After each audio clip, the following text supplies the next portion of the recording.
So, one of the things that we talk about in my environmental sociology class a lot is that environmentalism and the idea of being an environmentalist is not just what sometimes the stereotype is.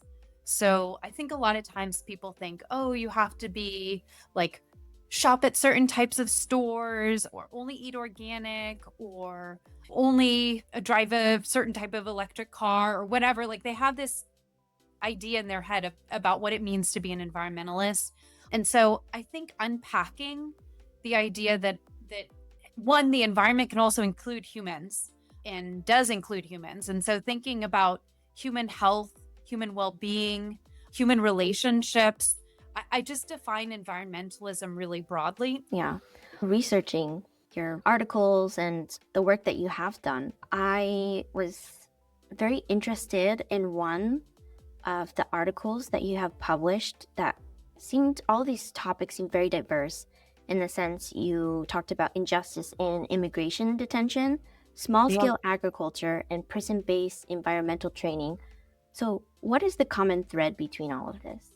Excellent question that I do not have the answer for. Let's see. So, yes, my career. So, some of the ways that folks who are you know having tenure or tenure track positions take is that they have a niche and they just really hone in on this one topic area that they study a lot of stuff over time on that same area. I have taken a completely different approach, which is anytime I have an idea, I follow that thread a little while and then study it a little bit and then I follow a different thread and so my work is all over the place just like you mentioned. And actually to me that kind of keeps it interesting because I don't get bored on a single topic over a long period of time. So one of the things that I think I could connect some of these projects together is an interest in how science is done. And so one of the studies that I have done has been working with a graduate student. One of the ones that you mentioned was about small scale agriculture. That was actually a student's master's thesis that I helped on. And again, it was really fascinating because she wanted to do a mixed method study.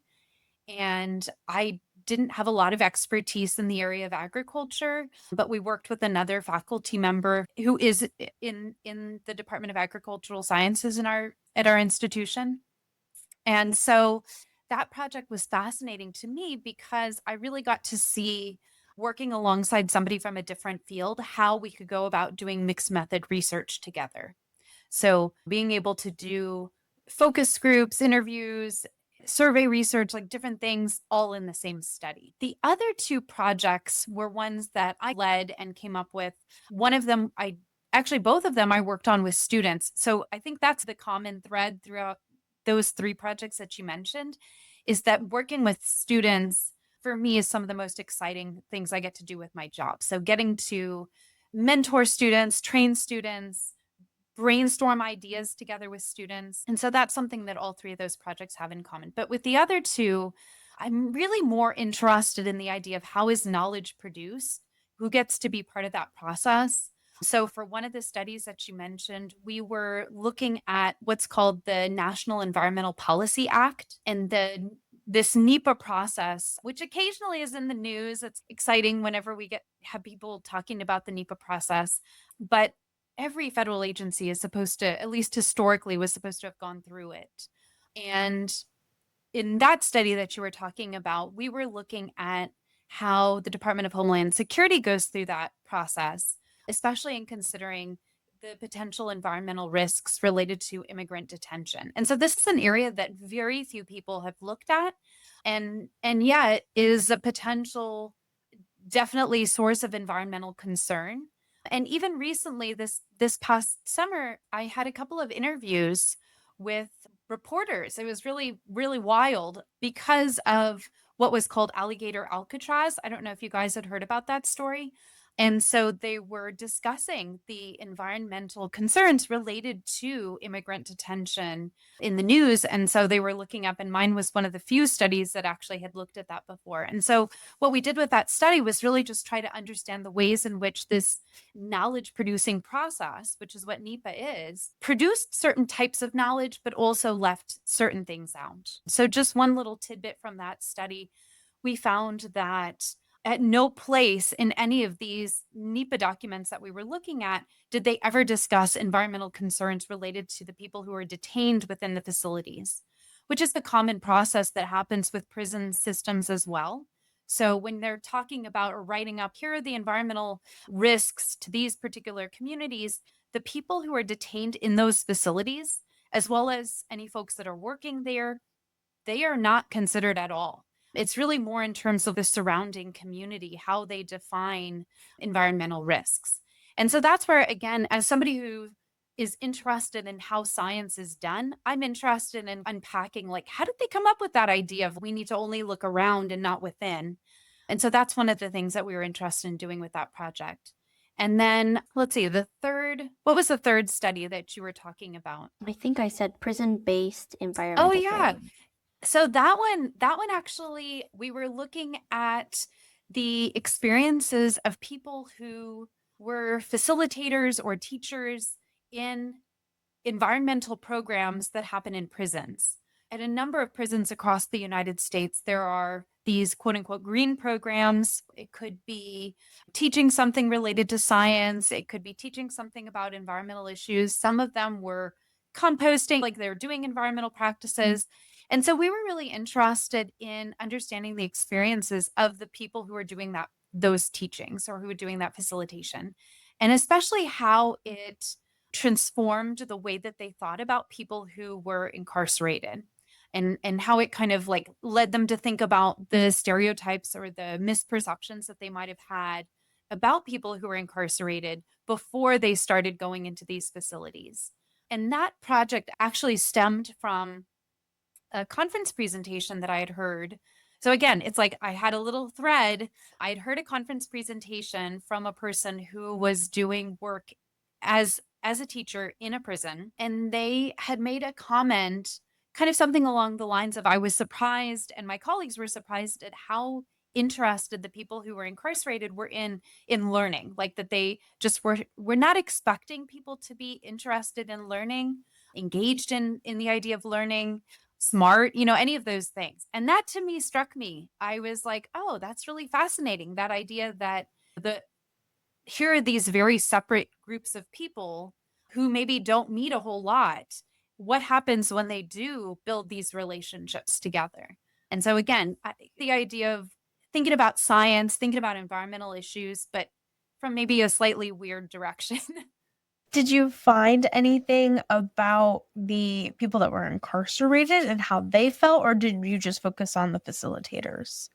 We focused with that project in particular on facilitators, in part because that was kind of a gap in the literature that I didn't see anything really focusing. There had been prior research looking at what happens for people who are incarcerated, and very little on what happens to the folks who are coming into the prisons and leaving and leading sessions or training people or whatever. Just, I don't know, like a side detail, a comment from so as part of that project, I did have a chance to go into a prison and see one of the trainings that was happening.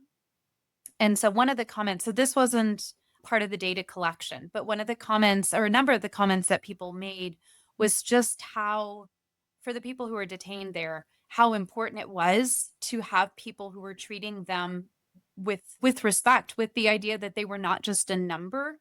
Even some of the people talked about how even like the prison guards, when they were outside of this very special space, they referred to them by their number.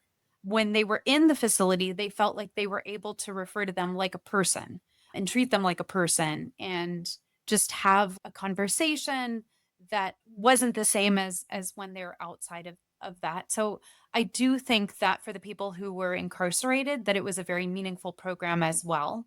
Even if, so for some of the folks, some of the people that I interviewed with that particular program, they may have been able to use that to if they got out, right, that they were able to use that as like job training or something like that.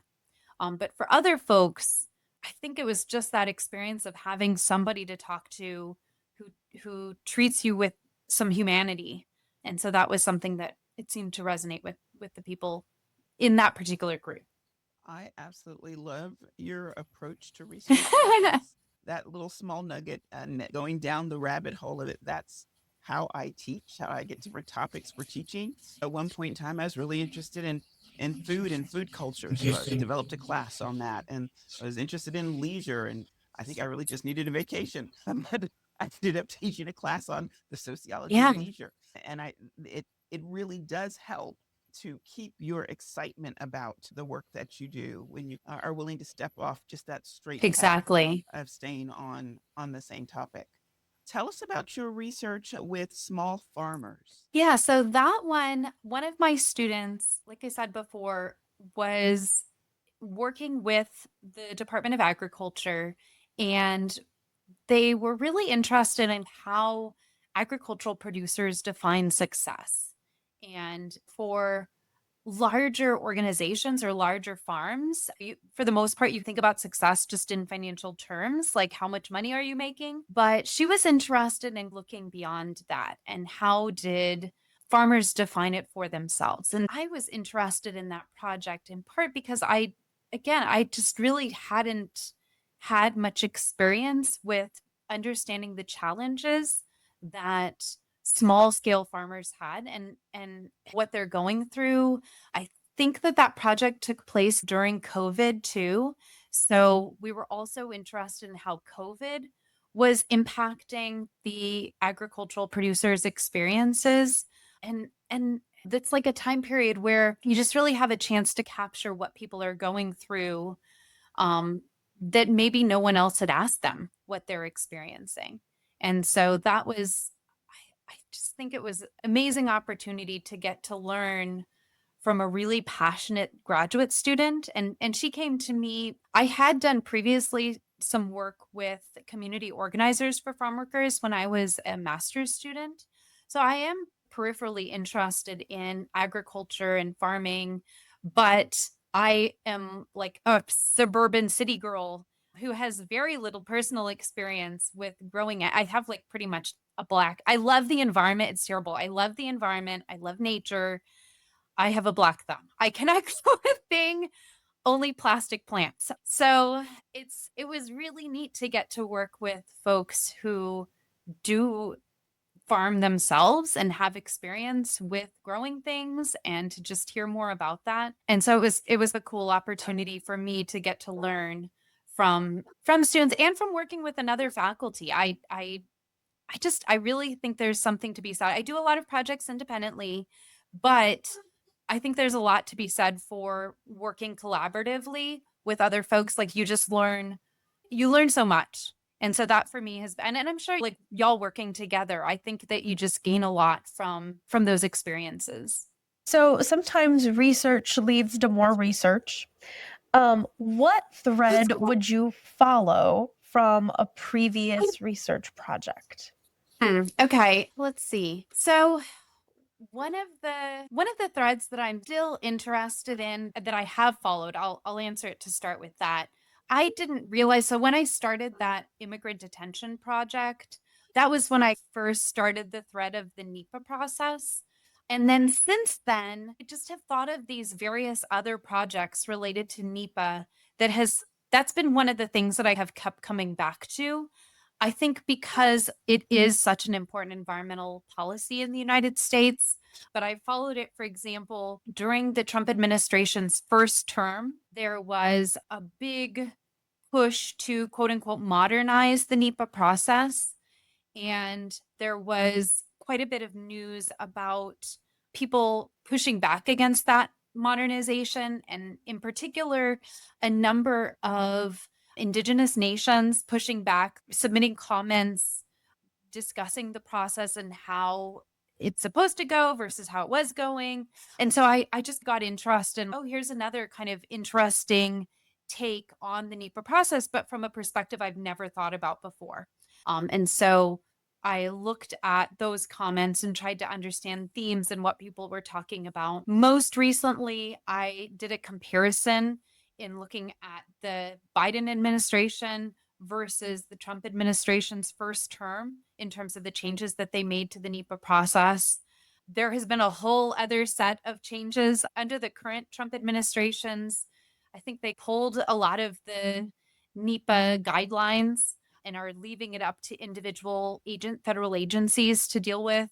How do they want it to go through NEPA? So it's just something that is highly political or politicized. And so each administration, it seems like we have a whole new set of things to look at in terms of NEPA. And so that's a thread that I've pulled on a lot over the years. I'm also, like I said, I'm interested in working with students. And some of the projects that I do, it may not be so much this is my thing, but if I have a chance to work with a student on a project and be able to learn from them and to hopefully be able to be a good mentor to them, I'm going to take that chance. And like right now, I have it's not on my CV or anything that you've seen, but I have a project under review or paper under review based on one of the students' thesis projects. So he was looking at the experiences of people who are unhoused in Austin, and after they passed a policy that recriminalized certain aspects of being homeless. And so again, this was not a project that I thought of, but I appreciated getting to see his experiences and what he wanted to pursue. And it was really a student-led project. And so there's a number of things that I would say that's a thread I follow too, is just if I have the chance to work with students and hopefully it's at least somewhat related to stuff I know about. But if not, I'll learn new stuff so that I can be part of that project. So, what do you wish more people understood about environmental justice, sustainability, social inequality, those type of things?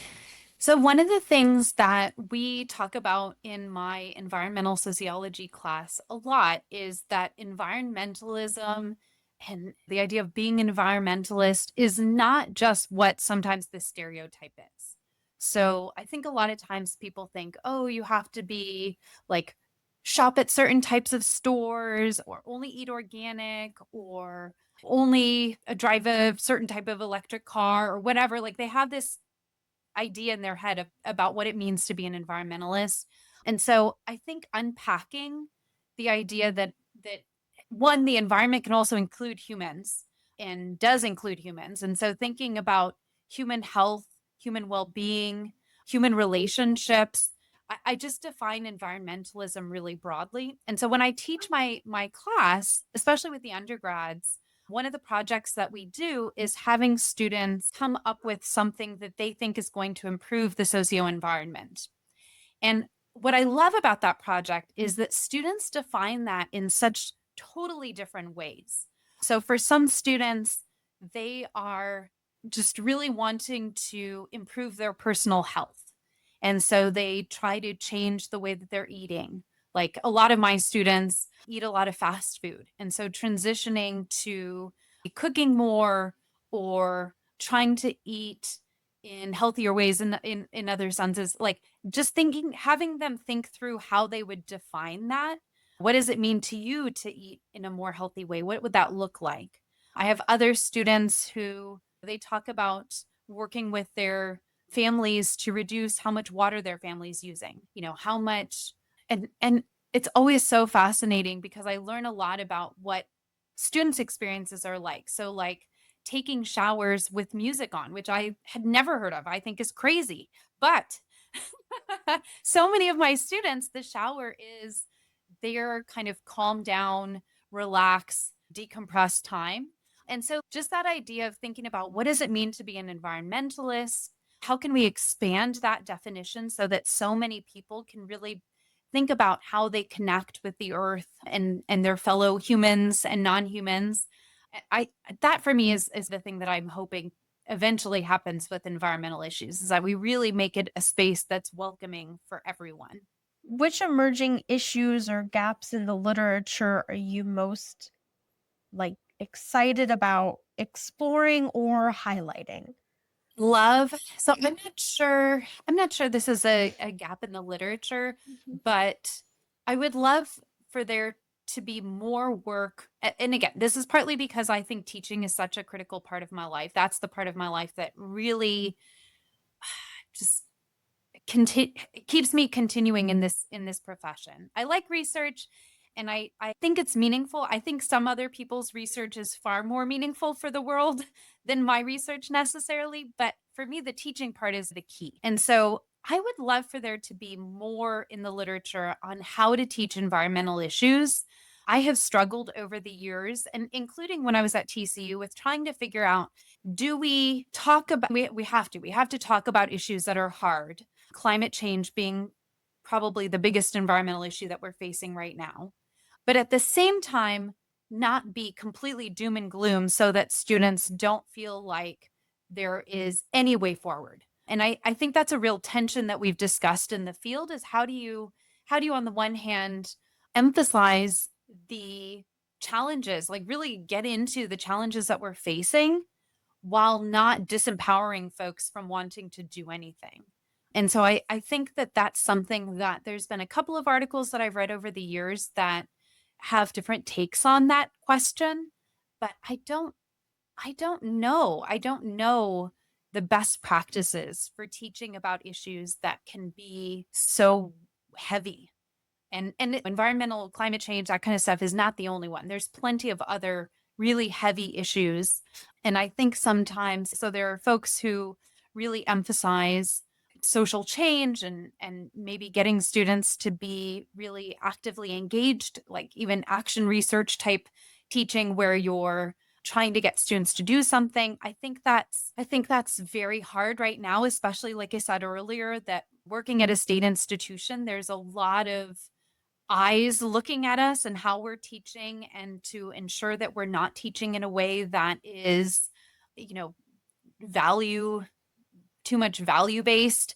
And so I find that with the issue of climate change and environmental issues, having a better guide for how to teach this kind of a class, I think would be super helpful. And we luckily have each other, and I have very good relationships with my colleagues to find out what's working for you, what's not working for you. And we have a lot of support for each other. And I think that the students are really excited about environmental issues and really want to do something. So trying to figure out like how to create the class context for them to continue to feel excited about these issues. Then that last question.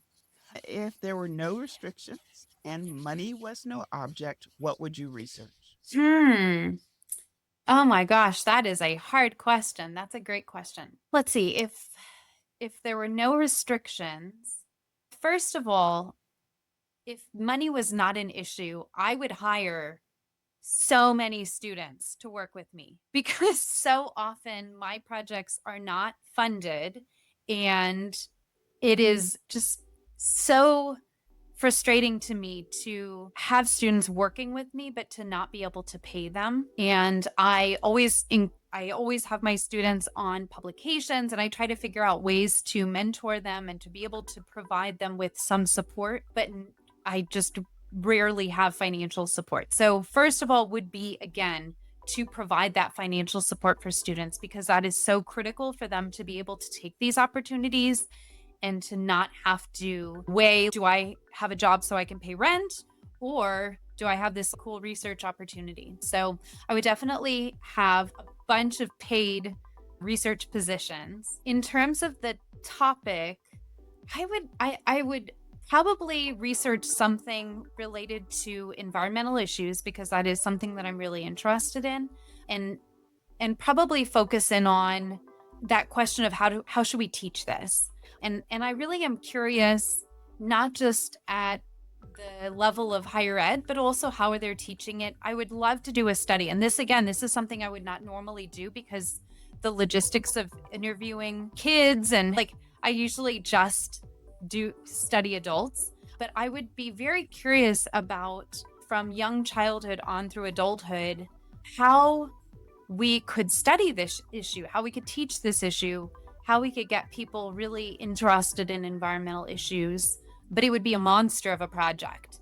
And so it would take me many years, and I would try to hopefully provide some ideas for other faculty to use as well. Wonderful. Thank you for studying with us today. We hope you can join us for our next podcast episode, where we'll have another study session with a discussion of social sciences in reality. Thank you so much.